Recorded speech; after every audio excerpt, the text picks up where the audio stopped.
Listen, I know some people, right, who are like, I can't function without a significant other. Like, I need someone. And I'm like, what's wrong with you? Like, why can't you function on your own? Like, why do you need someone to complete you? That's fucked up. Like, sort yourself out, and then get someone else who complements you, and you both rise each other up. Right. Don't do it where, like, you are fucking nothing without that person. When someone is like, I need a girlfriend or a boyfriend, I'm like, you need a girlfriend? Nobody needs a girlfriend or a significant other. And you hear a lot of stories where, like, one of them is contributing more than the other, or one of them is bringing each other down, and it's like, well, you come into this relationship and you both wanted different things, and it's like, what am I watching here? I'm watching a car crash in slow motion. And I can best describe these 7 episodes as akin to watching a car crash in slow motion.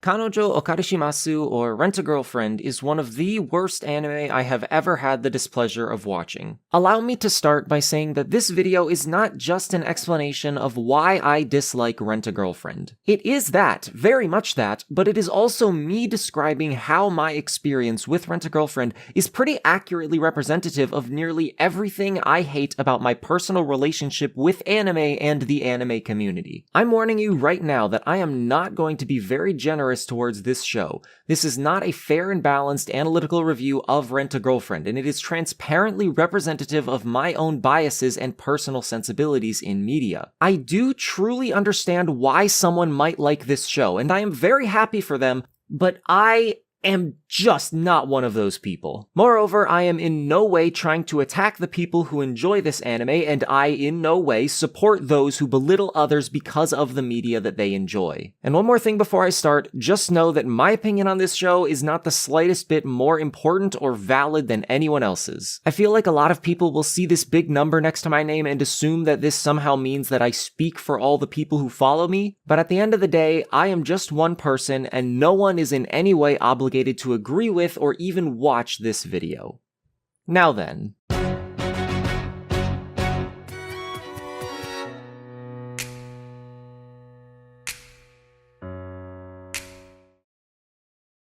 The first thought which I expect to jump to the minds of many people watching right now is, why are you making this video more than 6 months after Rent-A-Girlfriend aired? At this point, you're just trying to ruin it for the rest of us. And besides, this show aired 3 seasons ago, no one cares about it anymore. And to that I'd say, people very much do still care about this show, though I'll save that for a discussion later on. But furthermore, I really need to emphasize how much I am frustrated by dismissive attitudes such as this one. See, digging up old shows to criticize them is widely considered assholery. However, digging up shows to compliment them is considered noble and doing a good service. And on a surface level, this mindset makes sense. By praising a diamond in the rough, you may be widening its reach and giving it the opportunity to improve who knows how many lives. But by doing the same to a terrible piece of art which has been forgotten, you only stand to push its badness onto a wider audience, while often offending those who sincerely like it. And since I'm criticizing a show that is not currently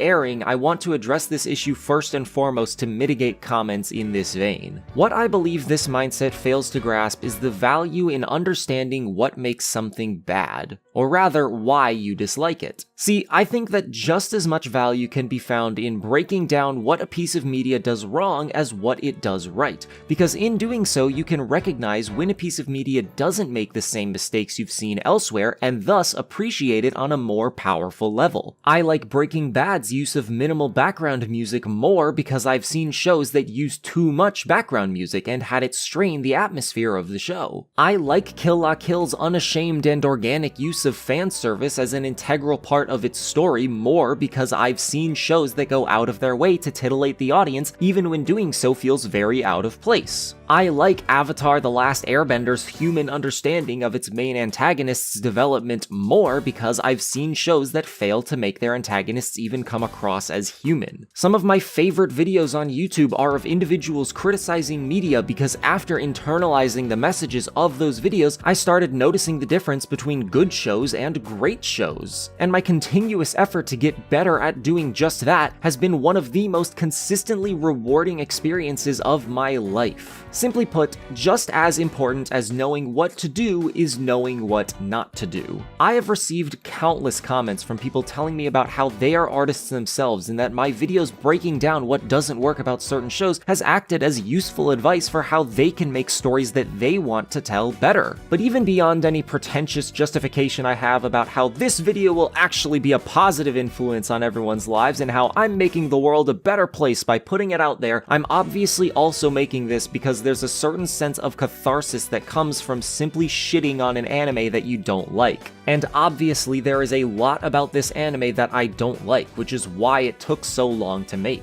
But hopefully, now that it is finally out, anyone who thinks similarly to me will be able to share in that catharsis.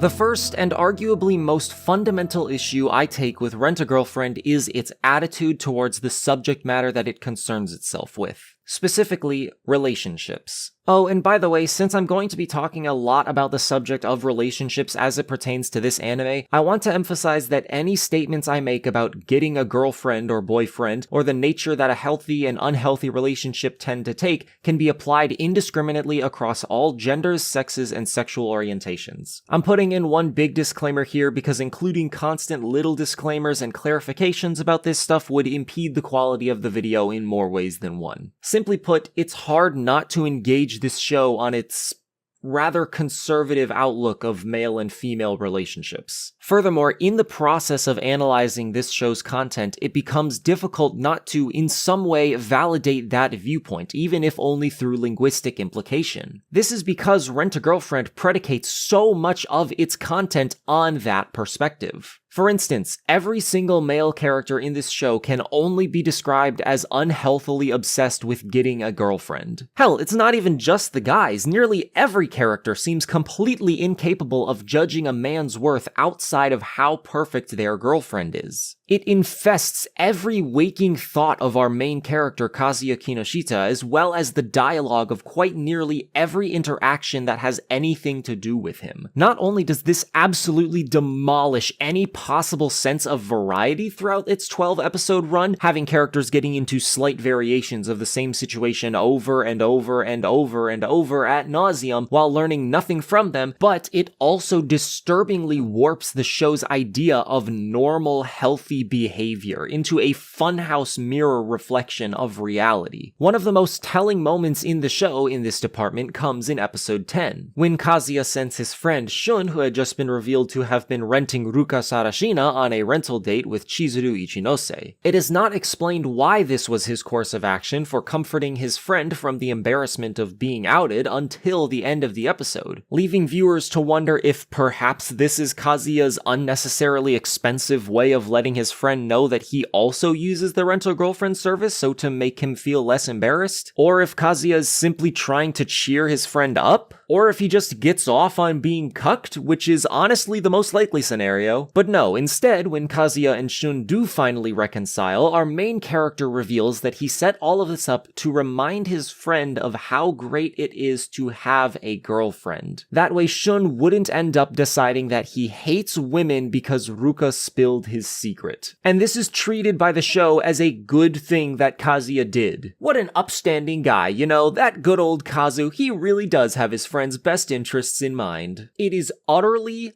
baffling. First of all, Shun would have to be out of his fucking mind to think that being outed means that all girls are horrible and he should stop trying to get a girlfriend forever. If anything, it would only destroy his faith in rental girlfriends specifically, which would be fucking fantastic because if the rental service was no longer an option for him, he would have no choice but to go out and get a real girlfriend, which is what he and Kazuya both want. But let's assume that Kazuya was just overly concerned that the 1 in a billion chance that Shun goes utterly brain dead when reflecting upon his situation might actually happen. There is still absolutely no reason that Kazuya couldn't just talk to his friend without sending him on a rental girlfriend date that raises way the fuck more questions than it answers. In fact, Shun almost bails on the date because he is rightfully confused and suspicious of Kazuya's intentions. Imagine your friend did this to you after finding out that you were paying for services like rental girlfriends. To me, the most rational train of thought is that my friend was playing mind games with me, potentially making fun of me. There's a reason that they have to explicitly spell out what the message of the episode is in dialogue, and it's because you'd never be able to decipher it based on what actually happens in the show. But I've seen shitty writing like this before.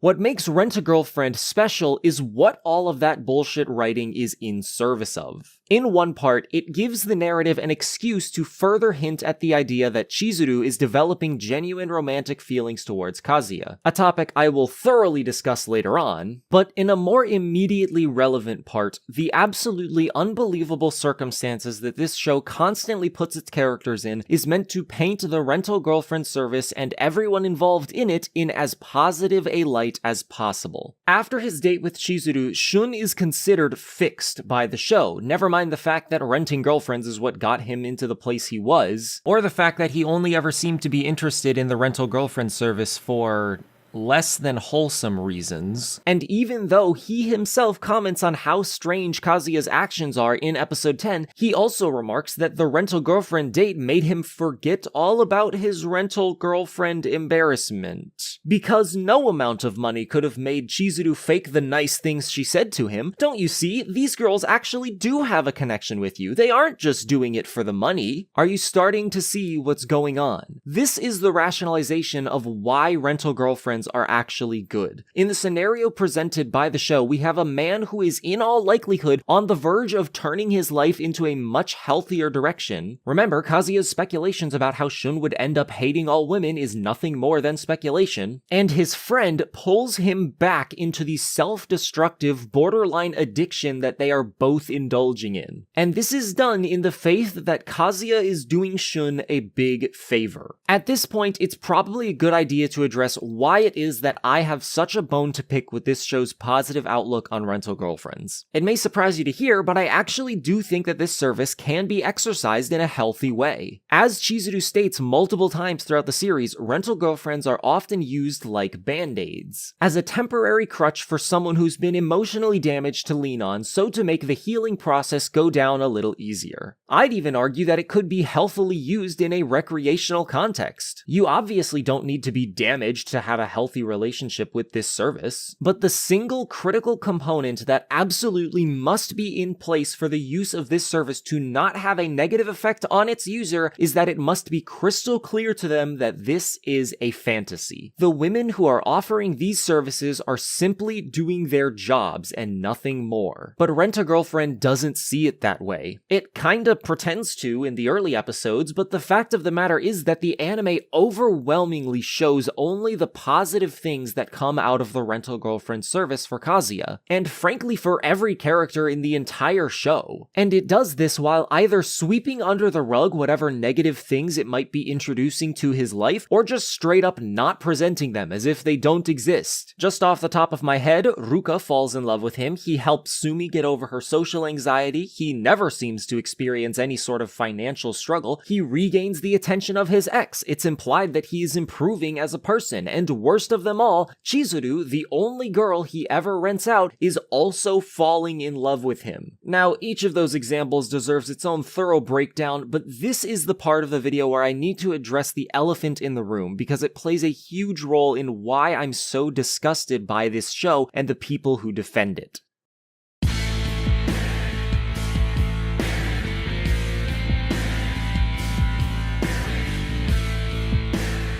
Let's rip the band-aid off. Rent-A-Girlfriend is about prostitution. In my eyes, this is an absolutely non-debatable claim, and yet there are a lot of people who will debate it. In my other video discussing the, at the time, potential flaws of this show, I made exactly this claim, backed up by the fact that at the time, there had been no information as to whether the rental girlfriends were allowed to have sex with their clients. This, of course, sparked a roaring bonfire of comments informing me of two things. 1. Rental girlfriends are an actual thing in Japan, and 2. The rental girlfriend service in Rent-A-Girlfriend in fact does not allow any fucking to occur between clients and employees. Both of these statements being made with the clear implication and often explicit message that this show indeed is not a metaphor for prostitution, and thus that my criticisms have been invalidated. And just for my own sanity, I'll spoon-feed why those arguments don't make any sense in a bit, but more immediately interesting to me is why people are willing to make so many mental gymnastics to pretend that their show is immune to criticism. I believe that this obsession people have with silencing anyone who dares speak ill of the shows that they like is caused by, as well as emblematic of, a huge problem in the attitude that the vast majority of people, from what I can tell, take towards the media properties that they claim to like. It all sprouts from the mindset of, I like things that are good and dislike things that are bad. Therefore, if someone says something I like is bad, I can no longer like it, or else I have bad taste. See, people like to like things, so when you have someone who uses that mindset come across someone like me who's saying that a thing they like is bad, they see three possible ways to react. 1. Believe that I like this thing even though it's bad, and thus I have bad taste. 2. Decide that I will stop liking this thing because I recognize the flaws in it and can't like things that have flaws. Or 3. Decide that I like this thing, but I also don't like things that are flawed. Therefore, this person is wrong. Take a wild guess at which they most often choose. Look, I understand this mindset, I feel it myself a lot, but the truth is that you can enjoy something while recognizing what it does wrong. I recognize flaws, big and small, in some of my favorite shows, games, and movies of all time. Here, watch. How I Met Your Mother allows one of its main characters to steal from people who piss her off, as well as massively manipulate the lives of her friends with little more than a slap on the wrist as punishment. Super Smash Bros. Ultimate has an embarrassing online mode. The Lion King implicitly characterizes an entire species of its population as inherently evil while simultaneously coding them as racial minorities. All of these media properties are still 10 out of 10s to me, and even though I think they have flaws,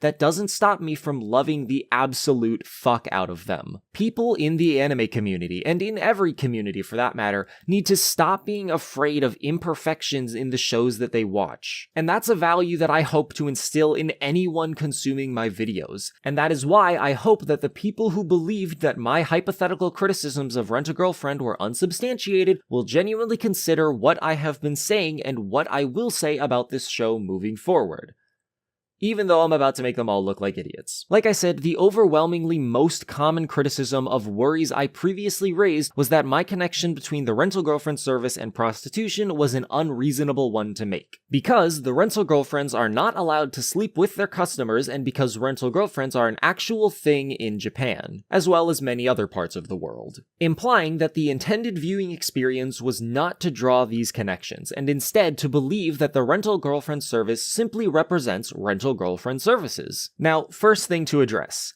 sex, and why it doesn't matter. Now, I will absolutely state that my uncertainty over whether the rental girlfriends could fuck their customers was cleared up, and no, they cannot. However, and this is an important point, the sex was never the point. The, at the time, uncertainty over this question was a supporting argument for why Rent-A-Girlfriend could be read as an allegory for prostitution, and by no means does said allegory fall apart without it. This is because the meaning that I had drawn out of this connection had nothing to do with physicality. It was about the dangerous relationship dynamics that can be found between two people when they find themselves in a transaction like this anime presents, as well as how that dynamic is nearly identical to the one which is risked developing in a prostitute-customer relationship. The form which that relationship takes is largely irrelevant, and tunnel visioning on the outer appearance is missing the forest for the trees. My assertion continues to be that the rental girlfriend service can easily be read as a metaphor for prostitution, and metaphor is a very important term to understand when it comes to understanding the meaning in a text. As it will be applied in this video, a metaphor is when an object, action, organization, really anything in a story is made to represent something else non-literally. In Tengen Toppa Gurren Lagann, the drill motif is a metaphor for the show's ever-accelerating and expanding scope and thematic meaning. In Naruto, Sakura cutting her hair is a metaphor for her personal growth. In Fulikuli, Amarao's fake bushy eyebrows are a metaphor for his equally fake outlook on masculinity. All of these works are able to communicate these bits of information and ideas to the audience not because of the literal objects, actions, etc. which are present in them, but because of their role in the narrative. But the author is Japanese, I hear you saying. Obviously, the intent was not for this connection to be drawn. And authorial intent is a very complicated and hotly debated topic which I don't need to go into full depth with for the purposes of this video. Just know that I generally fall on the side of death of the author, that is to say that I value not limiting what can be considered a correct interpretation of a work due to whatever the creator intended. And by the way, that word correct has very heavy quotation marks around it. And although this next point is slightly tangential, it is important in understanding why this show brings out such genuine fury in me. And that is that no one would be telling me I'm wrong if I were drawing obvious parallels like this in a positive light. Everyone praises Evangelion for having so much symbolism and deep meaning, even though Anno himself said that Eva means nothing, and that he just put in most of the shit that people extrapolate hours of analysis out of because he thought it looked cool. Metaphors in art are reliant on the audience member making the connections themselves. Otherwise, it wouldn't be able to be a metaphor. It would just be the thing it's intended to be a metaphor for. An author has to put a certain amount of trust in the audience to make the connection, but if they make a connection that wasn't intended, it's still valid. I just find it extremely hypocritical that authorial intent doesn't seem to matter when you're complimenting a work, but when you're criticizing it, suddenly it's, well, the author themselves said that it's not a metaphor for this, or you clearly didn't get the creator's intentions and therefore you're wrong. As someone who gets a lot of feedback from people who interpret something different out of my videos than what I intended, I think I have the authority to say that it would be extremely arrogant of me to assume that any potentially negative interpretation of my work is invalid so long as my intentions are in the right place. That's the standard that I hold myself and everyone else to. Oh, and by the way, if you still disagree with me on this point, this video probably will be extremely frustrating for you, so I'd recommend turning away here. Now that we are firmly on the same page regarding the real-world connections of the rental girlfriend service in this anime, I'd like you to keep that in mind as I talk about the romantic development of our main characters. A central pondering that this show keeps in the viewer's head is the legitimacy of Kazuya and Chizuru's romantic feelings for one another. And as it becomes more and more apparent that the answer to that question is very, the natural tendency of an audience member is to question, when will they get together? And I don't think it's unreasonable to say that watching the development of that question as it relates to the numerous situations these two find themselves in is the main draw of the show. But I would like everyone to take a step back and consider whether these two ending up together in the first place would even be a desirable outcome, let alone a realistic one. Exhibit A, the main character.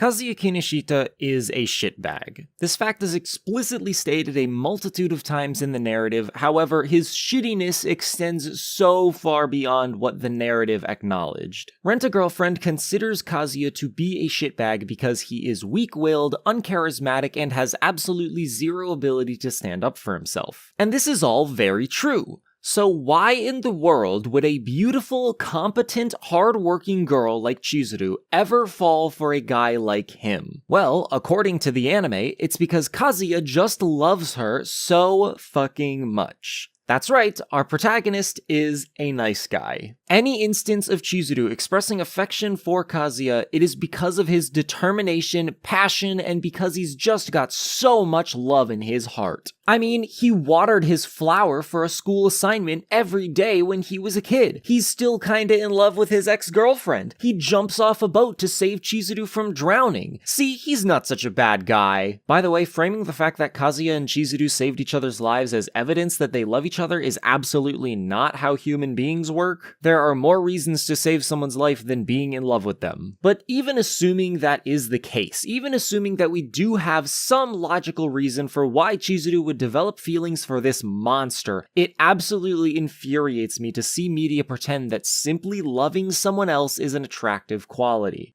It is not. Think about why your best friends are your best friends. Is it because they are just so committed to being friendly, whatever that means? No, it's because you share the same sense of humor, you have a bunch of the same hobbies and interests, you have the same tastes in movies, music, video games, etc. I know countless people who I would consider to be more friendly than even some of my own best friends, but I don't spend hours a day in Discord calls with those people because you need to be more than just friendly for someone to want to be your friend. In the same vein, you need to be more than just full of love for someone to want to be your lover. And that's why I called Kazuya a nice guy. Rent-A-Girlfriend believes that he deserves love because he is willing to love other people, which is not only terrible advice for guys trying to get a girlfriend, but leads to horribly uncomfortable dynamics for the girl that they fall in love with. Think about watching this show as a member of the target demographic, that is to say, guys like Kazuya. Imagine being told that girls will find you attractive if you show them how much you love and care about them. I bring this up because the quote-unquote positive values of passion, determination, having love in your heart are all as broad and wide-reaching traits as you could possibly think of. Everyone at some point in their lives has put in the amount of effort Kazuya did to grow that plant. On some level, we can all look at him and say, that's just like me with blank. And paired with the other character's constant belittlement of Kazuya, it should become obvious just how intentional this all is. People love to root for an underdog. People love to relate to and project onto an underdog because we all feel like we are unappreciated in at least some aspect of life, and people love to see good things happen to the underdog. Whatever in-universe reason Rent-A-Girlfriend may give for why Kazuya deserves Chizuru, this is the real reason. It's because the audience is meant to see some of themselves in him. And no matter how retarded the show's logic needs to get to justify it, they are meant to feel a sense of catharsis upon hearing the show tell them that you're just fine the way you are now. Any girl would be lucky to have you. Those people who point out how unlikable you are in every conceivable way just don't appreciate your hidden value. If the only reason you can come up with as to why that girl you like should like you back is because I love her so much, 99% of the time, she's not going to reciprocate your feelings. But let's assume for a moment that we are indeed dealing with that 1% of the time. Chizuru and Kazuya is still not something anyone should be excited for because of Exhibit B.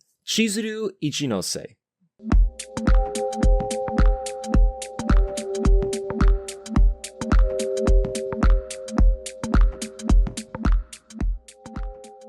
Everyone fucking loves Chizuru Ichinose. After all, she's hardworking, down-to-earth, and criticizes the main character for being such a living piece of garbage. For a while, I thought that I agreed with the community consensus, but something about this girl just always made me furrow my brow at the notion of calling her best girl. See, Chizuru, in a vacuum, is a great character. What makes her so unlikable is her place in the narrative and her relationship with the main character. Chizuru is the support beam that keeps this show running. At any point, she could completely shut down the whole charade that she and Kazuya have running, effectively ending the show. And despite knowing better, she actively chooses not to. The idea that she and Kazuya just haven't found the right time to tell their grandparents is utterly asinine. The show constantly puts them in situations where telling the truth would certainly make everyone awkward, but never is a single moment of thought given to the time in between those moments. Like, just send Kazuya's grandma a fucking text message at literally any other time than when she is actively groping your naked body. Seriously, what the fuck was that scene? 私がもし嘘をついていたら、おばあさんが思うような人間じゃなかったら。嘘のない人間などおらん。私は千鶴さんが宇宙人でも千鶴さんが好きじゃ。But that never happens, because Chizuru is just as much of a wet towel as Kazuya, just in a more subtle way. Chizuru is the only character in the entire show who's constantly thinking logically. That is, until she completely caves when she's presented with any emotional argument whatsoever. The justification of, but it'll hurt their feelings, is constantly enough to get her to take action that will not only damage her own life, but the lives of other people long term. Take episode 7, for example. Ruka proclaims that she is in love with Kazuya, and says that she won't tell anyone about his and Chizuru's relationship, provided that Kazuya starts dating her. Kazuya and Chizuru discuss this situation and decide that because Kazuya doesn't have any feelings for Ruka, he shouldn't date her. Later, after Ruka breaks down crying in the streets, Chizuru does a complete 180 and instructs Kazuya to start dating her. And Chizuru and Kazuya don't see that whole slideshow of Ruka's past, so Chizuru changes her mind on this situation purely based on the suggestion that there's more going on than meets the eye. Keep in mind that Chizuru is told with no uncertainty that Kazuya is not invested in this relationship, as well as that it would only cause friction between him and Shun. And Chizuru decides that Kazuya needs to be the mature person and tell Ruka that it's not going to happen, assumedly because their relationship would be bad for everyone involved in the long run, which it would. And before any of you motherfuckers tell me that Chizuru actually told Kazuya to date Ruka because otherwise their secret would get out, I'm gonna cut off that train of thought, because not only will it save me a lot of arguing in the comments, but because the reason why that argument doesn't work ties into yet another big issue I have with this show. Okay. First of all, absolutely nothing has changed about the leverage that Ruka has over Kazuya and Chizuru. When she threatened to tell everyone about the two of them earlier in the episode, which I'm gonna remind everyone would be fantastic if it actually happened, Chizuru treats this as a mild annoyance. She doesn't even bring it up until after she and Kazuya come to the conclusion that he shouldn't date her. And this reaction makes perfect sense. Ruka's goal is to get Kazuya to date and subsequently fall in love with her. Publicly embarrassing him by telling everyone that he's dating a rental girlfriend would guaranteed make Kazuya hate Ruka. And soon we find out that Ruka is explicitly aware of this fact. Revealing his secret is obviously the absolute last thing she wants to do. And moreover, this is exactly the kind of empty threat that a 17-year-old would make to try to get what they want and just hope that no one calls their bluff. Half of this episode was spent on a stupidly contrived conflict, and that conflict is resolved by the characters simply deciding to change their minds for no good reason. But the show doesn't see it that way, or at least it wants the viewer to not see it that way. In this entire conflict, the fact that Ruka could reveal Kazuya and Chizuru's secret is subtly and yet dramatically treated as unimportant, and thus as something the audience shouldn't pay attention to. I already went over how Chizuru initially treats it as an afterthought, but even when she changes her mind, the presentation of the scene overwhelmingly suggests that the truth behind Kazuya and Chizuru's relationship becoming public news is unimportant in comparison to how rejection will hurt Ruka's feelings. Literally, any time the consequences of Kazuya not dating Ruka are mentioned, the camera cuts away from the speaker's face, and we are instead treated to reactionary shots from other people. And any time that Ruka's emotions are posed as an argument for why Kazuya should date her, suddenly we get detailed, expressive cuts that just force you to think about how fucking sad this is making Ruka. Even the moment that Chizuru changes her mind has her give this, I know it's a bad idea, but just look how fucking sad she is face. All of this, I feel, makes it impossible to think that the creators wanted the audience to focus on anything other than Ruka's emotions. For fuck's sake, little blah blah blah hiragana bounce around the screen when Chizuru is talking about how she doesn't want anyone to find out about her job, which would actually be a legitimate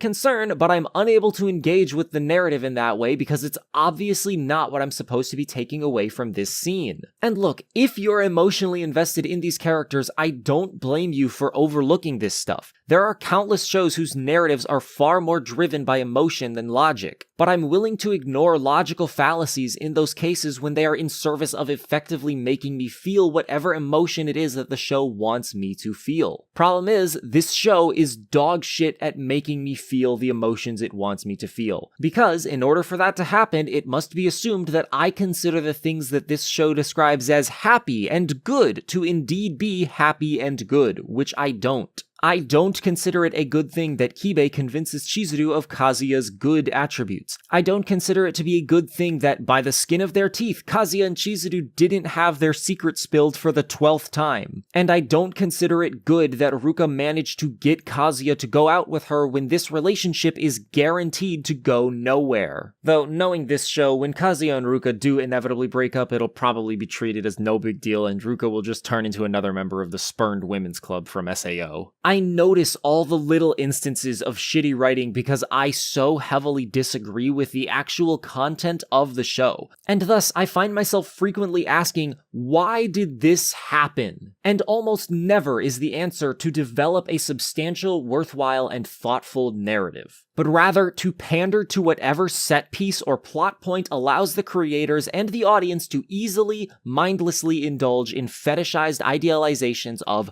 girlfriends. To me, it is a stomach-curdling story propped up by consistently terrible writing. And trust me, that is not a hyperbolic statement. I have so many other examples of Rent-A-Girlfriend's egregious writing quality which I could go into.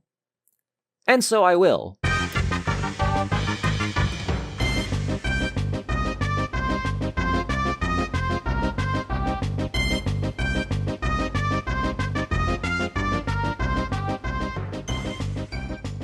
Riddle me this. Why is Ruka in love with Kazuya? Yeah, her heart beats faster around him and she has this completely unexplained medical condition that makes her not feel excitement ever, but this is a special case, yada yada yada. That's all fine. It actually would have been interesting if we could have gotten a more detailed version of that story instead of the shit that was episode 7, but whatever. What I'm still hung up on is, why Kazuya? Why is it that specifically this cum stain of a human being is the person that magically makes Ruka feel again? Obviously the reason is because the audience is meant to project onto Kazuya whenever she looks directly at the camera and says, "Please date me, I'll have sex with you, I'll be your girlfriend for the rest of your life even though I'm obviously second fiddle to Chizuru." But what is the show's in-universe excuse for that to happen? Well, Kazuya tells Ruka that he's only renting Chizuru to keep his grandma happy, which doesn't even seem to faze Ruka at all. She only gets that rare flutter in her heart after Kazuya desperately proclaims that he'll do anything so long as she doesn't share his secret. And the situation that Kazuya just explained to her somehow reads as a not shallow reason to be renting a girlfriend in Ruka's mind. So much so that she instantly falls in love with him.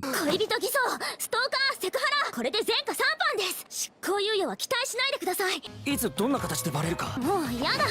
めんどくさい。もう何なんですか。レンカの借りる人なんて軽薄な人ばっかりに決まってるのに。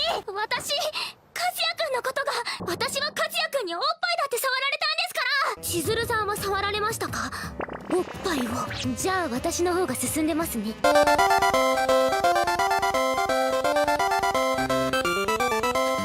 Again, this is the show trying to paint Kazuya as not a bad guy. The way it's framed to the audience is that this lie that Kazuya has been keeping up is actually a very noble thing that will surely be attractive to all the girls around him. Of course, in the real world, no woman would ever fall head over heels for a man doing this in front of her, which contributes to Ruka feeling like a completely unnecessary addition to the story. Or what about the fucking dialogue? Rent-A-Girlfriend has an obnoxious tendency to make it blatantly obvious when the characters are talking to other characters versus when they are talking to the audience. Seriously, you cannot tell me that it wasn't incredibly immersion-breaking when Mami, out of nowhere, asks Chizuru what her true feelings are for Kazuya and says that it's entirely possible that she could have fallen for him, right? Or when Kibe remarks to Kazuya that he jumped off the boat to save Chizuru. That must mean that he's in love with her, right? Or when Kazuya's grandma just abruptly goes on about how much of a boner she has for Chizuru right when Ruka is about to spill the beans.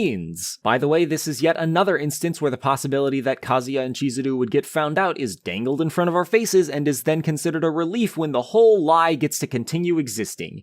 Infuriating. Of course, I have to touch on the fan service of this show, which is just as terrible as the rest of it. Don't get me wrong, I love fan service, and these character designs are very attractive, but there's a right and wrong way to do fan service, and Rent-A-Girlfriend falls firmly in the latter category. The reason why that's the case being twofold. First is the classic problem that countless anime fall into regarding fan service, the show undermining the integrity of its own logic in order to present fan service to the viewer. In other words, the fan service just makes no sense. It is a horrible trope that I cannot believe has continued to have a presence in anime for decades, and it obliterates any sense of immersion I have in the narrative. でもいろいろと難しい事情が難しくしてるのはお二人です。それとも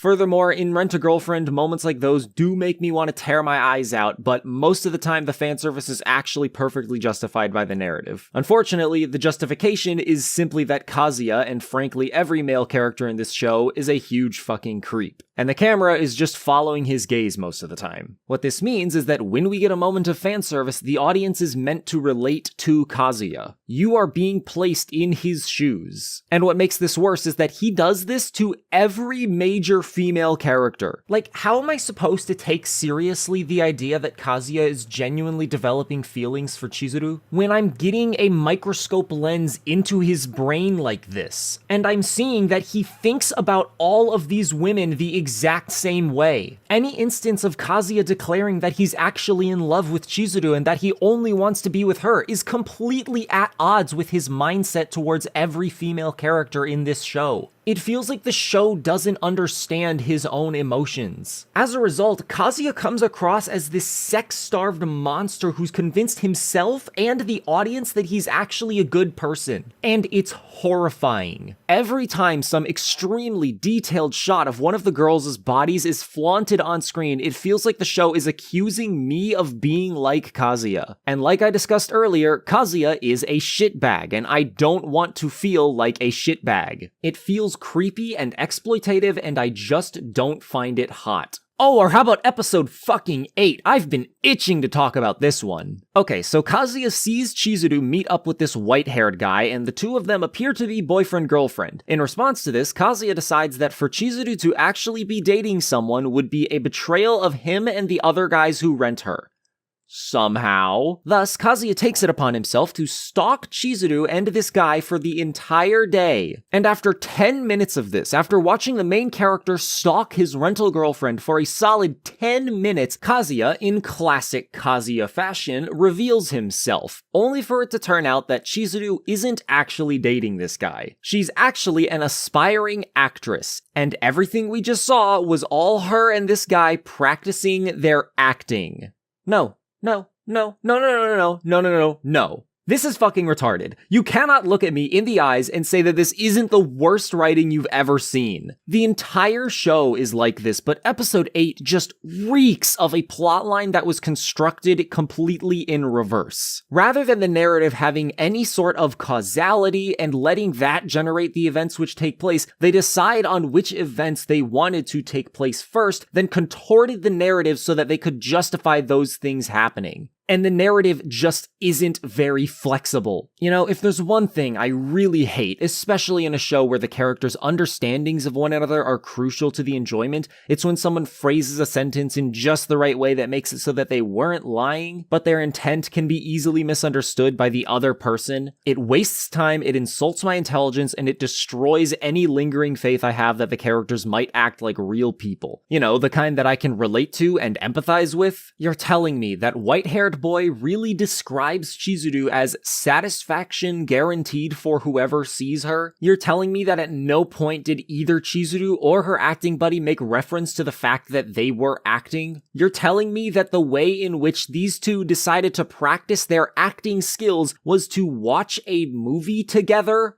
People don't act like this. People don't talk like this. The only reason this stupid fucking misunderstanding occurs is so that the audience can be strung along for another half episode. That is before we have our big dramatic confrontation. And what's it all in service of? Chizuru gets mildly annoyed at Kazuya, and then he paints himself in a disturbingly positive light, saying that he was going to stop stalking them, but then he thought that maybe she was getting tricked by this guy. So he just had to keep stalking them. And then it happens. The moment that reassures me that humanity did indeed deserve to be completely wiped out in Devilman Crybaby. Chizuru gives Kazuya a phone case as a Christmas present. And no, I don't care that she says it's not a gift or anything. Quit kidding yourself. It's a fucking gift. Insert, it's not like I like you or anything, joke. By the way, while editing this video, I found this clip where Chizuru explicitly calls the phone case a gift and then says that it's totally normal to do so because she's a girlfriend and it's apparently agency policy. So, two things. One, was she being a girlfriend in this clip? Evidently not. Like, she says it's a token of my apology. She says it's not a gift. She just fucking lies, I guess. And, like, he wasn't renting her out. She was on her own time and he just barged in. So, and I guess she just goes into girlfriend mode. He wasn't renting her here. There is no reason that she should be acting like her girlfriend mode. And he had just finished stalking her and she just found this out. Why are you apologizing? Makes absolutely no sense. Retarded as fuck. Two, why is it agency policy to give the clients gifts? That makes no sense and it's only included because it allows for this stupid fucking misunderstanding to happen. I hate it. This show is completely willing to just lie to your face and then go back on its word the next episode. Anyway. And this phone case may as well be a gift from God because Kazuya breaks down crying over the fact that this is the first girl that has ever given him a Christmas present, proclaiming that ever since he's met Chizuru, his life has taken on a new color. I've driven this point 10 feet into the ground by now, but it has to be reiterated. This is a horrible message. This is an actively harmful message. The main character, whose perspective the audience is made to resonate with, stalks the girl he is paying to spend time with under the pretense that her having a boyfriend would somehow be betraying him. And after all of that, he is rewarded. He is given a token that represents just how wonderful this girl's presence in his life has been. And I'll remind you to consider the real-world parallels I drew earlier regarding the rental girlfriend service. How, in any reality, can anyone think that Kazuya deserves what is happening to him? How is it that this incident doesn't make Chizuru immediately blacklist Kazuya from her rental girlfriend page? At this point, I honestly don't even care if Chizuru's feelings for this man were initially well-founded or not. They weren't, but even if they were, I do not believe for 1 second that she would still find this man attractive in any sense of the word. Perhaps due to the brain-shattering stupidity of this scene, I am compelled to wonder, why? Why does anyone like this show? I've seen people explain that the appeal of Rent-A-Girlfriend is wanting to root for Kazuya and see him become a better person. And to that I say, how? How can you possibly want to root for a guy who does the shit that Kazuya does in this show? Some claim that it's because they see some of their self in Kazuya, but there has to be a limit, right? There has to be a limit of how much fuck shit a character can do before you stop rooting for them, right? I never liked Kazuya. I didn't relate to him. I didn't feel bad when he suffered the consequences of his horrible decisions. But I, of course, liked seeing him make good decisions, as rare as they were. But episode fucking 8. This is the moment that sent Kazuya flying past the limit. I have completely lost the ability to hope for anything good to happen to this man. Now, that's not me saying he's unforgivable or that he deserves to die. Rather, it has been proven to me beyond a shadow of a doubt that Kazuya is a piece of shit, and that the only way for him to actually deserve a happy ending is for him to become such a radically different character that he is no longer Kazuya. And I have absolutely no faith that he will believably transform in such a manner over the course of the remaining story. Speaking of...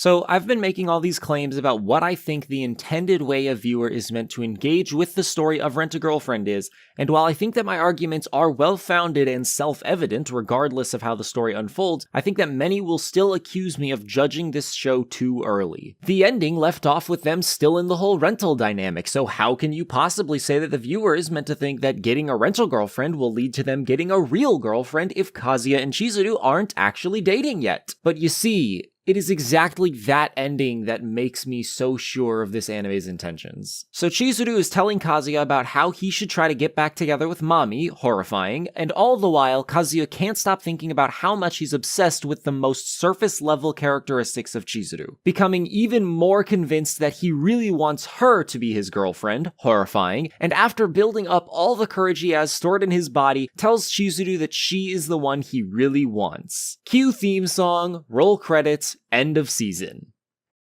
Except that's actually not the end of the season because we need to cut back to the confession scene, you know, the one that the episode is named after, and have Kazuya explain that actually he meant that he only really wants Chizuru as a rental girlfriend. This is, of course, total horse shit, but Chizuru doesn't know that, and thus we can continue this charade into season 2. Now, a lot of people have a problem with this ending, and while I absolutely hate it for a completely independent reason, I may as well cover all my bases. First and foremost, this ending resolves absolutely nothing. This conclusion is not conclusive, nor in the least bit satisfying, and it really makes apparent how much nothing has happened in this show. Yeah, events transpired. Mami kissed Kazuya, Ruka forced her way into the plot, Sumi went on a date with Kazuya, but what did any of it accomplish? None of it ever shifted our perception of the main through line of the narrative, that being Chizuru and Kazuya's relationship. At best, you might think for half a second that maybe Kazuya will get with another girl or that his secret will be revealed, but the show makes damn sure that those thoughts are stamped out with never-ending inclusions of Kazuya's thoughts about how cute Chizuru is and how in love with her he is, and how much she's making him a better person. This ending teases the possibility that any progress whatsoever can happen from where we started, and then it rips it away. Remember when I bitched and moaned about the will they won't they waffling in Friends? Yeah, Rent-A-Girlfriend is like that on steroids. Moreover, this ending absolutely marinates in one of the most painfully frustrating tropes in the entire genre of rom-coms: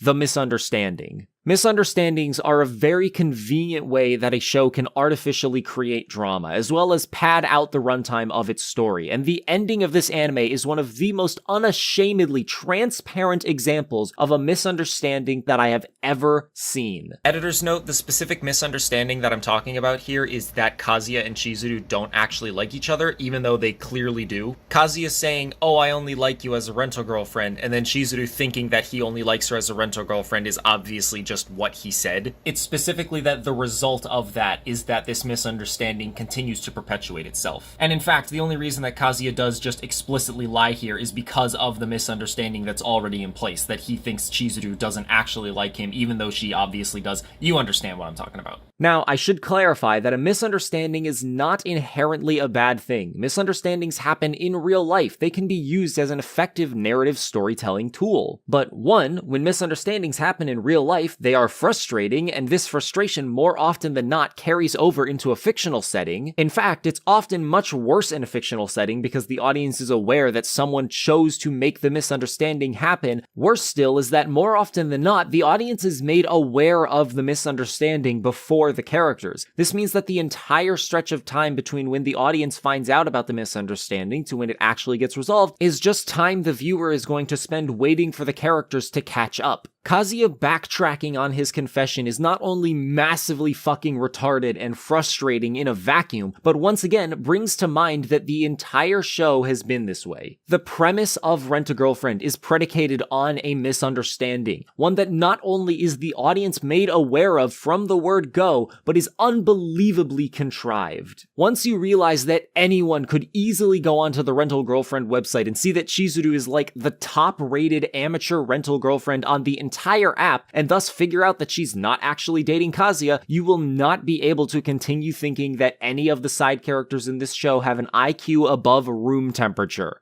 Celsius. So that is the most common complaint I hear regarding this ending, but what about it enrages me so much and so specifically? I already hate that these two are obviously going to get together. I already hate that the show will treat it like Kazuya is going through some kind of positive growth through this whole process. But now, you want me to wait for it. You, Rent-A-Girlfriend, want to draw out my suffering as long as possible, because that is what this results in for someone like me. If I liked this show and wanted to see where the story went, this is the slimiest, most insulting way to get me to keep consuming this story. Because that's what this absurd, artificial, cut-off plot point exists for. It's to make it easy to draw up hype for season 2, or go read the manga just so that they can find out what happens. All born from a sense of dissatisfaction with the story that they were initially told. Look, I know that a lot of shows mainly exist as manga promotional tools, and I have no doubt that Rent-A-Girlfriend was made at least partially with that in mind. And it's obviously been a very successful endeavor. But this is a practice that really feels like a spit in the face to people like me, who almost exclusively watch anime. What I am seeing is the quality of the show being deliberately lowered in order to drive more people to the manga. And I am disgusted. See, I'm not a person who doesn't understand the concept of making concessions to your art in order to make it financially profitable. I think that putting ads on my videos makes them worse experiences for the viewer. I think that promoting my other videos in my videos makes them worse. I think that plugging my Patreon and socials in my video makes them worse. But I do it anyway because I want to be able to make a living off of this. And doing that stuff is unfortunately a necessary part of monetizing art. But there's a line, man. This doesn't feel like an author making a necessary concession to their art so that it is able to continue being financially successful. It feels intentional and utterly apathetic towards the viewer's enjoyment. And as a creator myself, that just feels so insulting. Furthermore, on a meta level, it's decisions like these that make my life interacting with this community so much harder. I can't tell you how many comments I've received on my more critical videos that seem to discard any and all of my arguments because the show isn't over yet, or because I haven't consumed whatever source material the show is based on. And of course, these comments are absolutely non-existent on my more positive videos. If you hadn't been tipped off by my consistent referring to Rent-A-Girlfriend as a show or an anime, I am only talking about the anime adaptation of this story. And it really grinds my gears that so many people will hear me say that and completely lose interest in what I have to say. Try to deny it all you want, but manga elitism is absolutely a real thing in this community. Anime has always been a weird thing to be publicly into, at least in the West, and when you're part of a community that feels unaccepted by the rest of society, it's very easy and tempting to consider yourself superior to the normies. The anime community is a series of bubbles within bubbles, each one considered more underground and less mainstream than the last. Each bubble considers layers outside of their own to be normie, and therefore less valuable in conversation. And manga is just a smaller bubble than anime. Now, it's possible that I'm exaggerating this description of the anime community. Maybe I just only pay attention to the tiny minority of people who think that my views on a work are made more or less valid depending on whether or not I have consumed the source material, but it's hard to feel that way when I am a public figure. No matter how small the minority, I am likely to hear their voice because I get a lot of comments and I read all of them. So in the interest of those people, I feel the need to say this.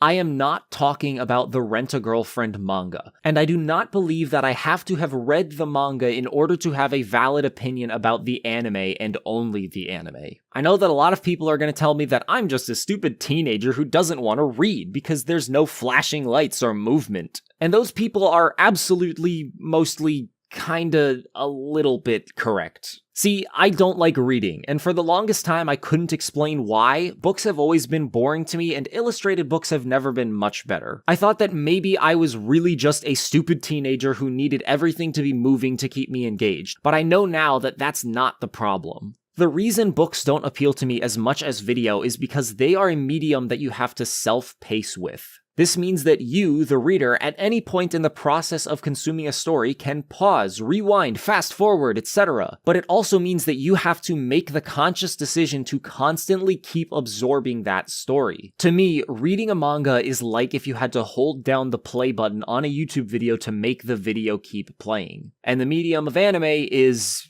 well, what you're watching right now. And for countless people, holding down the play button is no problem, but that's just not really the case for me. See, I have a chronic medical condition known as scatterbrain, which causes my train of thought to look more like tree roots of thought. My brain is constantly going on endless series of thought tangents, and it does this at what feels like the slightest provocation. So when I have the constant option to just pause the book I'm reading and get lost in my own head, I'm going to cave into that pressure at some point. Obviously, this feeling is less present with stories that are actively engaging, aka good, but it never goes away completely. Case in point, I started reading the book Avatar: The Last Airbender: The Rise of Kyoshi over a year ago, and I still haven't finished it. Avatar: The Last Airbender is literally one of my favorite things in existence, and this book is a direct prequel to that show's story. And the book is good. I have thoroughly enjoyed just about everything I've read so far, but I still haven't finished it because the medium that this story is being told in has some fundamental characteristics that just make it less appealing to me. It's not uncommon for me to have to read a paragraph of a book or look at a page of a manga 2, 3, 4 times in a row just to understand what happened in it. And that just doesn't happen to me with anime because it just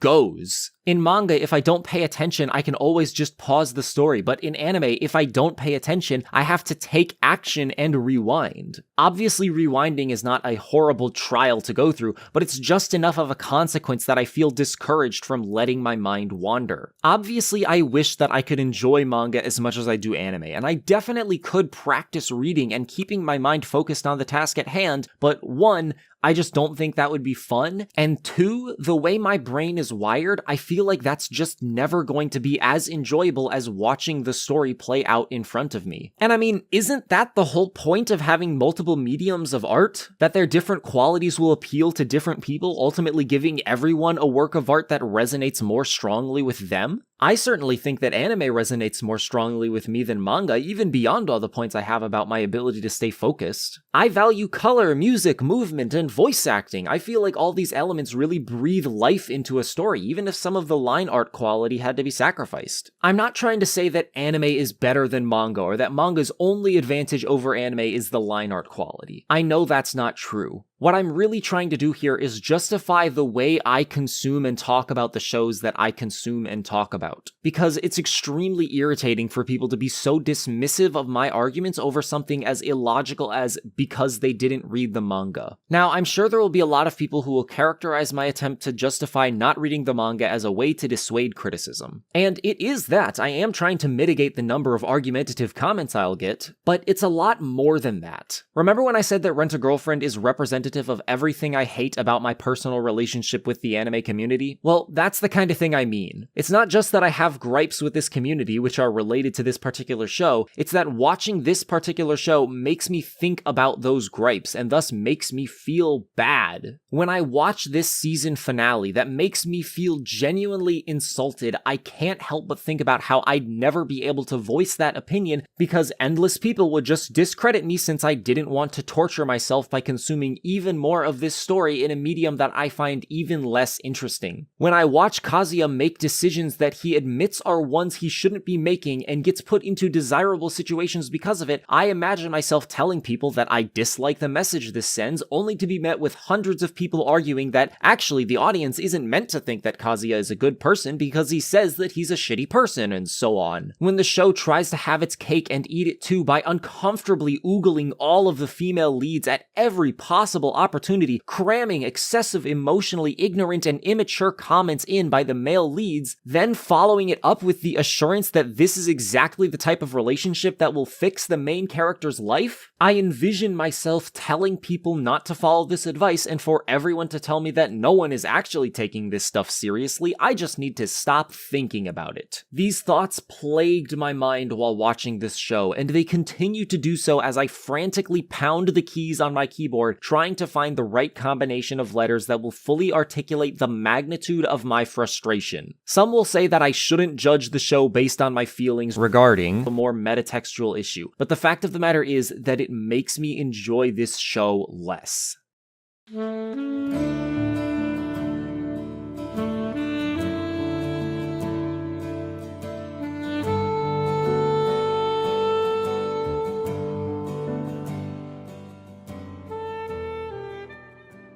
Throughout the course of this video, I've made it clear several times that I strongly disagree with the message that I see Rent-A-Girlfriend implicitly and explicitly sending. But I think that making statements like that is a slippery slope when it comes to media criticism because it implies that I think we shouldn't have shows sending that message. But that's not what I'm saying at all. I do not wish that Rent-A-Girlfriend never existed. I don't want to cancel the show or dissuade the people who made it from expressing themselves artistically in any way, shape, or form. But at the same time, I don't want people to watch this show and walk away thinking that a girlfriend is going to solve all their life problems. Basically, I want this show's message to be heard, but I also want the argument against that message to be heard by just as many people, which is why I'm making this video. But even more at the same time, I don't want this video to turn into me sitting atop my moral throne and chastising some anime for poisoning the minds of thousands with ideas that don't conform to my flawless set of ethical values. I do think that there is something to be said for the real-world effects that fictional media can generate. The popular example is that volleyball became much more popular in Japan when Haikyuu started airing. But I generally think that unless you're talking about shows made for children, bad themes shouldn't be treated as problematic.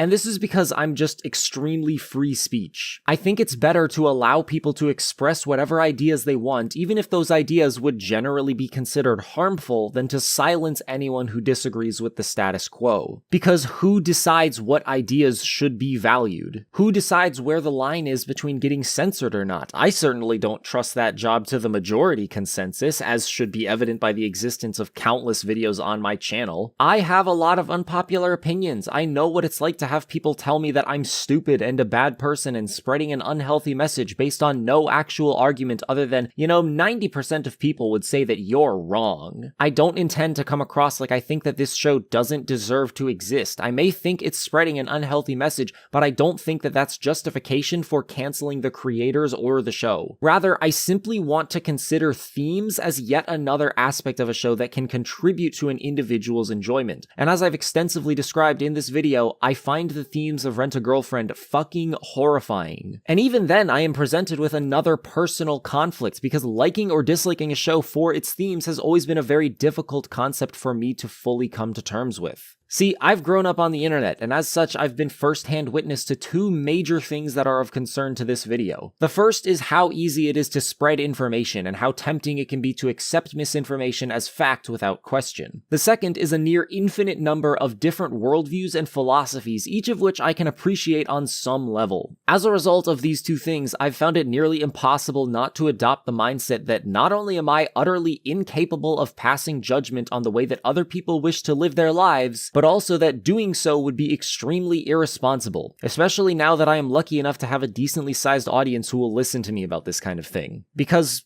well, what if I'm wrong? What if my advice isn't applicable to everyone and would actually make some people's lives worse? I'm sure that there are a lot of people who are in an emotional ditch right now, and getting a girlfriend would help them get out of it somehow. I don't want to make those people's lives worse by telling them not to do something that would make them happy. And even knowing this, even consciously grappling with this idea every time I pass judgment on someone else, I cannot help but have gradually built up a personal set of ethics and a life philosophy based on my life experience. A set of ethics that I think is good, and therefore is also one that I think others should adopt. If that weren't the case, I wouldn't have the outlook on life that I do. But as a result, when I watch shows that contain themes which I disagree with, I often find myself feeling some level of guilt for disliking the message which the story and people who created it are sending. Because who the fuck am I to tell them that their philosophy, which is in no doubt informed by their own life experience, is wrong? And this is something that has made being so autistically obsessed about scoring shows a frequent pain in the ass. Should I rate a show higher if I can at least understand the mindset it came from and will appeal to? Should I dock a show points because I know that people will be disturbed by the potentially disturbing messages it sends? Honestly, I can't say for sure, but I think that a score at its heart should be indicative of one's level of enjoyment with a work, whether that comes from visuals, writing, or how much you agree with a show's themes. It's just that for me, understanding exactly how and why I like or dislike the shows that I like or dislike is often a process which is very difficult to sort out, and which is only really alleviated by doing exactly the kind of thing I'm doing right now.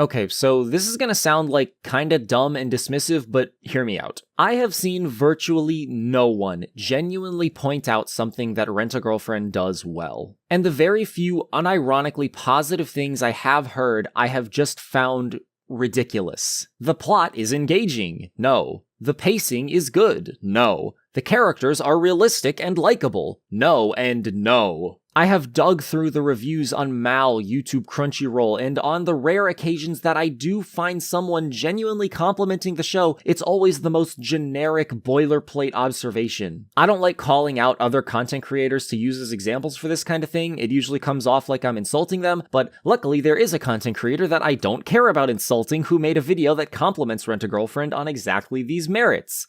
Myself. Remember when I said, there's plenty of appealing stuff to be found in Rent-A-Girlfriend. Obviously the production value is high, Chizuru is actually a very likable character when she isn't enabling Kazuya, the show is paced well enough so that it rarely felt like it was wasting my time, that gif of Chizuru at the beginning of the OP was really cute. Well, you might have noticed that those things to like about the show are exactly what I just lambasted. They are boilerplate, thoughtless, generic observations. Here's a little secret that most essayists on YouTube don't want you to know. We aren't professional writers. Most of us, anyway. I am not a master of my craft, and the segment of my other Rent-A-Girlfriend video I just played is a perfect demonstration of that fact. I had exhausted every point I had about the show, but I didn't want to just launch into an outro because I was, and still am, arbitrarily worried that my writing isn't engaging enough if I don't have a transitional sentence every 30 seconds, thanks high school English. So I thought up the most generic, meaningless compliments that I could give the show, that way I could diminish the number of commenters that didn't like the video, and use them to make the most brainless observation about the show possible. That there is stuff in it which can be enjoyed. Yeah, no shit, Sherlock. There's something in every work of art that can be enjoyed. Even Rent-A-Girlfriend has stuff that can be enjoyed. There are certainly a lot of people who do just like Rent-A-Girlfriend for exactly those surface level values. Again, everything in this video is just my opinion. If you find Kazuya likable, I may look at you like you just grew a tail, but I'm not going to tell you that your feelings towards this show are in some way non-genuine. However, I do think that just as many, if not more people, understand that those reasons for liking this show are hard to agree with if you're actually thinking about the show. Bear in mind, this is all speculation on my part, but I think that the reason Rent-A-Girlfriend is so popular and yet so proportionally lacking in public praise is because people feel embarrassed for liking the show. No matter the reason you watch Rent-A-Girlfriend, if you tell someone that you watch Rent-A-Girlfriend, I don't think it's a stretch to say that you run a big risk of being immediately classified as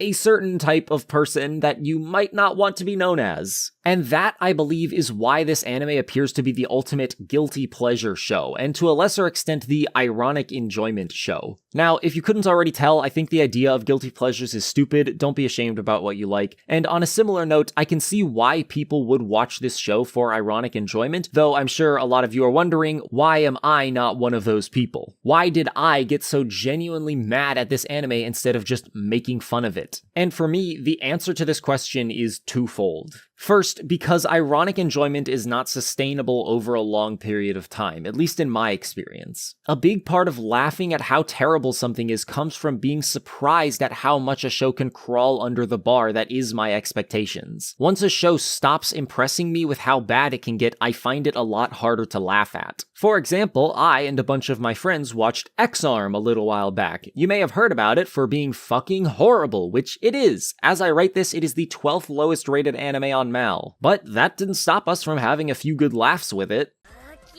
Is this supposed to be... Oh, his name is Akira, by the way.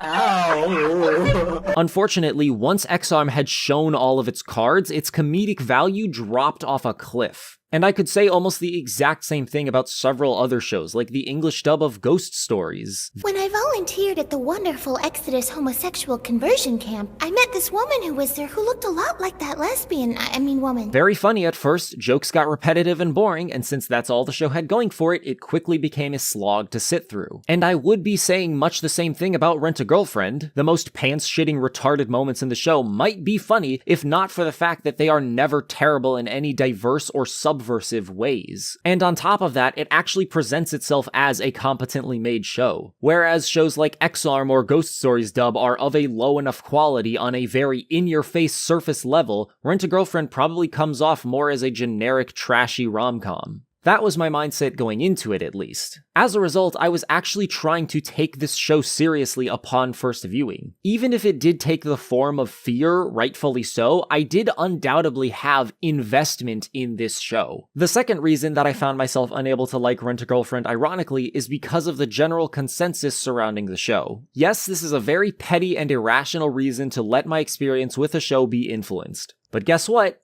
Human beings are irrational creatures. As much as you might not want to admit it, knowing what the general consensus is will shape your interpretation of a piece of art. Whether you subconsciously gravitate towards the community consensus to avoid feeling like a weirdo, or you stray far away from the community consensus to feel like you're unique and above all the simpletons, or anywhere in between. And from my perspective, the community consensus surrounding Rent-a-Girlfriend is very clear. Earlier, I speculated that a lot of people feel guilty about enjoying this show, but that doesn't change the fact that this show is well liked. It has tons of members on Mal. YouTube videos about the show get a lot of views, and unless they are being critical towards it, commentary on this show gets very positive reception. I saw all of this at the time, and I think it amplified my feelings of frustration towards this show as it continued airing, and even more so after it was finished airing. See, with a lot of seasonal anime, the initial hype surrounding the show compels a lot of people to give it higher ratings. This is also aided by the tendency for most seasonal shows to really go all out in the first couple episodes in terms of production value, because that's your chance to hook the audience. And if you miss it, you're gonna get trampled by the stampede of competing shows. But once all that hype has died down, and once the crowd of people who wait to watch these shows until they are fully aired come out of the weeds, there's a tendency for any particular anime to see a decline in its community-given score, as well as the rate at which it acquires new members. But this hasn't been the case for Rent-a-Girlfriend, despite the fact that it has what is, in my opinion, one of the least enjoyable season finales I have ever had the displeasure of witnessing. I was sure that after this show had finished airing, people were gonna realize, yeah, it kinda sucked. But that didn't happen. In fact, it actually became more successful and higher rated as time passed. Of the top 6 most popular anime that came out in the season of summer 2020, at the time of my previous video on this show, Rent-a-Girlfriend not only has had the greatest growth in members since then, despite being the least popular of the top 6 at the time, but is also the only show that is currently scored higher than it was in August of 2020. How? How is this possible? What do you people see in this flaming dumpster fire of a show? Writing out this information is genuinely fanning the flames of my hatred for this show right now. Something about this show seems to have given it an unusual amount of staying power in the community. Maybe it's because there are just a lot more people out there than I thought who relate to Kazuya on a powerful level. Maybe the character designs are just so good that they stick in the minds of audience members. Maybe I'm crazy and this show is just good and other people recognize that. But I don't think that's what's going on here. I think that something a bit more subtle and a lot more disturbing is to blame for this show's continued popularity.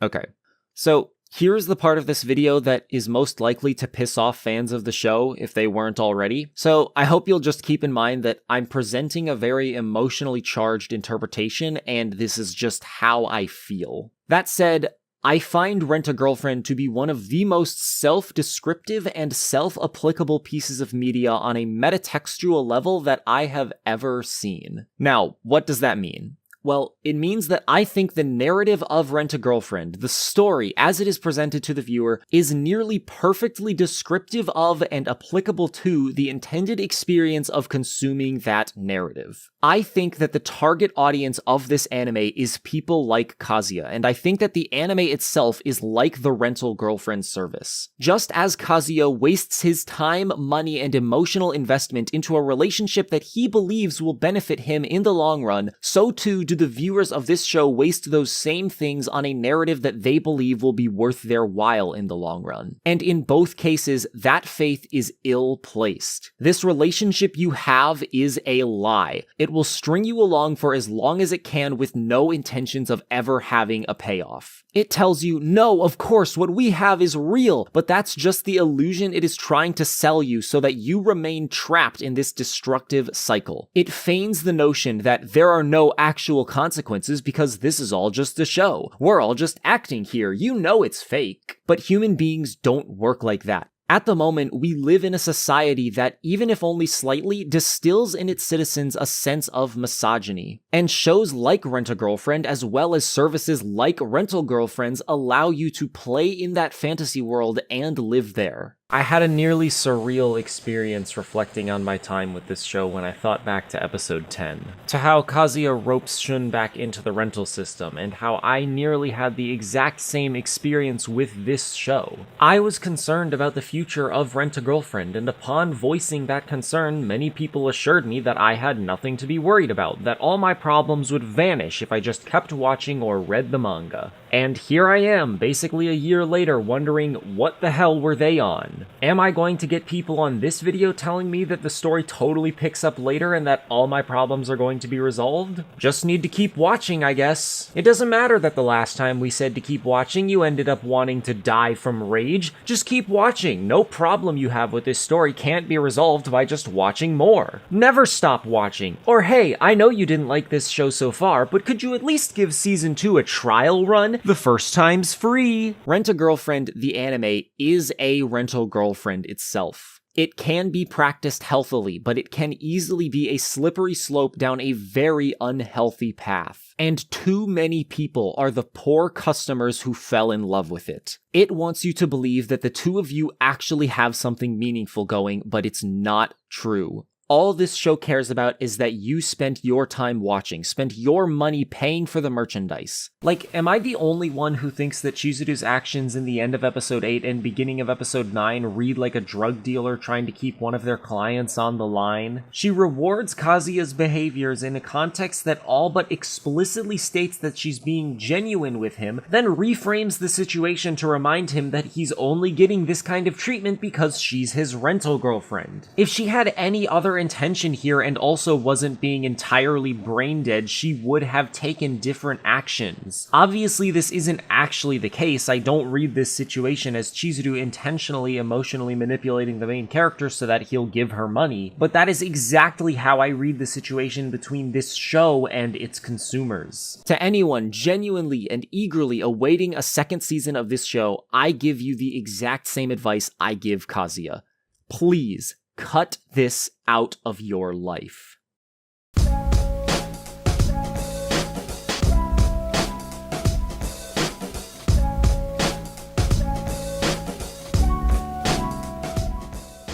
I give Rent-A-Girlfriend a 1 out of 10, which should make it abundantly obvious that I will not be returning for a season 2, nor will I be reading the manga. As morbidly curious as I might be about where this story goes, I know that I will be better off not consuming any more Rent-A-Girlfriend content for the rest of my life. Even if I know that I can do so in a way that won't support the creator and without tainting my moral compass, this show simply makes me furious, and anger is not an emotion that I wish to feel on a regular basis. I have expressed said anger here because of the aforementioned catharsis of doing so, but also because I want more people to be angry at this. I want more people to see things from my perspective. And I want to discourage people from making works of art like this show in the future. I know the general tone of this video has been, I hate that this show is popular, but it's not as if I don't understand why. As much as I want to act like I can't conceive of any reason people would watch a show other than to get some sort of deep metatextual meaning out of the experience, I know that all this anime needed to be successful was to have a premise that would resonate with a lot of people and strong visuals. And if nothing else, these are two things that Rent-A-Girlfriend absolutely nails. It offers a very particular fantasy that is probably going to be very very attractive to the demographic anime tends to cater to. Moreover, its presentation is strong enough that just looking at it without any context from the story is at least slightly enjoyable. With character design adaptations and chief animation direction by Kana Hirayama, who's done animation direction on Danberu Nankilo Moteru and Goblin Slayer, key animation on Made in Abyss, Eromanga Sensei, and The Promised Neverland, as well as character designing for the upcoming Selection project, it should go without saying that Rent-a-Girlfriend was going to look great from the very start. And a lot of Mal reviewers will hear me say that and think, why, if you're able to genuinely recognize a positive aspect of this show, do you still give it a 1 out of 10?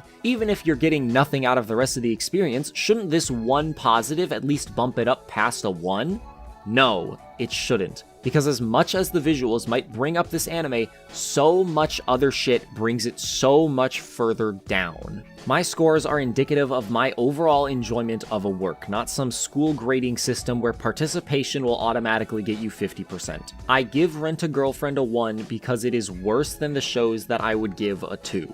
It is boring, frustrating, makes no sense, has hateable characters, presents a disgusting message, represents practices in the industry I despise, and its success only amplifies those feelings further. In summary, I hate nearly everything about Rent-a-Girlfriend with every fiber of my being.